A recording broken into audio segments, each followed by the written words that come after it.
बिहार विधानसभा चुनाव को लेकर सभी राजनीतिक पार्टियां तैयारियां शुरू कर चुकी हैं। नेता अपनी चुनावी कसरत कर रहे हैं।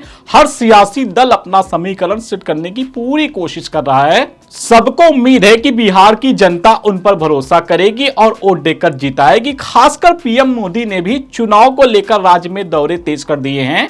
इसका अंदाजा इसी बात से लगाया जा सकता है कि पहलगाम हमले के बदले का ऐलान भी पीएम मोदी ने बिहार की धरती मधुबनी से किया। इसके बाद बिहार में उनका यह तीसरा दौरा 20 जून को होने वाला है।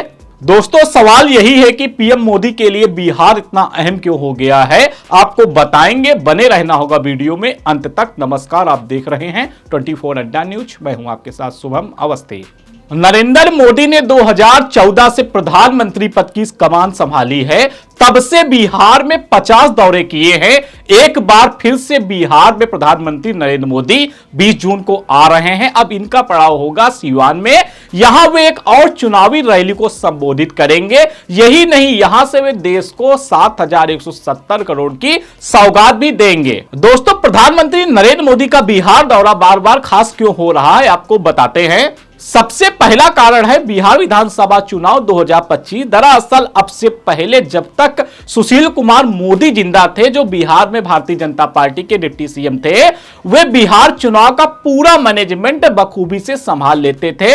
नीतीश से बीजेपी के रिश्ते अच्छे रहे हों या खराब रहे हों, किसी भी वक्त सुशील कुमार मोदी की नीतीश की सियासी दोस्ती बनी। माना जाता है सुशील मोदी के नहीं रहने के बाद प्रधानमंत्री नरेंद्र मोदी ने पूरी जिम्मेदारी बिहार की ले ली है। सुशील मोदी के बाद बिहार में आज तक कोई ऐसा नेता नहीं भारतीय जनता पार्टी को मिल पाया है जो पूरे चुनाव को मैनेज कर सके। इसीलिए प्रधानमंत्री को खुद जिम्मेदारी लेनी पड़ी। दोस्तों, केंद्र में इस बार बीजेपी पूर्ण बहुमत की सरकार नहीं बना पाई है। 240 सीटों के बाद बीजेपी बहुमत के आंकड़े से 32 सीटें पीछे रह गई थी। इसके लिए उसे जेडीयू की 12 सीटों का सहारा लेना पड़ा। नीतीश ने भी इसी दौरान बीजेपी का साथ नहीं छोड़ा। ऐसे में बिहार विधानसभा चुनाव में बीजेपी लोकसभा में हारी सीटों का भरपाई करना चाहती है। मकसद यह भी है कि किसी भी हाल में एनडीए के किसी घटक दल को कम सीटों की वजह से शर्मिंदगी ना हो। इसलिए पीएम मोदी ने बिहार का मोर्चा खुद संभाल रखा है। बिहार विधानसभा चुनाव 2020 में चिराग पासवान ने नीतीश को 30 के करीब सीटों का नुकसान पहुंचाया था। इसके 2 साल बाद ही नीतीश ने पाला बदलकर महागठबंधन का हाथ थाम लिया था। लेकिन इस बार मामला दूसरा है।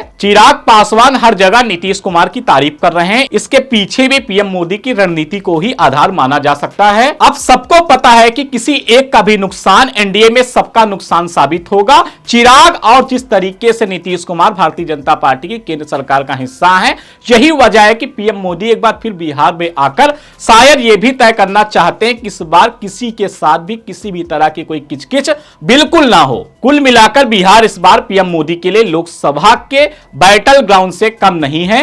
ऐसे ही नहीं कहा जाता है कि दिल्ली का रास्ता यूपी बिहार से होते हुए तय किया जा सकता है। फिलहाल बिहार में नीतीश कुमार 2005 से अब तक सत्ता की धुरी बने हुए हैं। नीतीश कुमार लगातार किसी भी पार्टी में रहें, किसी के साथ नीतीश कुमार गठबंधन करें, लेकिन मुख्यमंत्री की कमान नीतीश कुमार को ही मिलती है। बिहार में जिस तरीके से प्रधानमंत्री लगातार रैलियां कर रहे हैं, बिहार में उनका आना मकसद एक है कि बिहार में भारतीय जनता पार्टी बड़े भाई की भूमिका में आना चाहती है। बीजेपी के सबसे बड़े कार्यकर्ता मनीष कश्यप भी इस वक्त भारतीय जनता पार्टी से नाराज हैं। क्या मनीष की नाराजगी भारतीय जनता पार्टी को विधानसभा चुनाव में देखने को मिलेगी? आपको क्या लगता है, कमेंट बॉक्स में जरूर बताएं।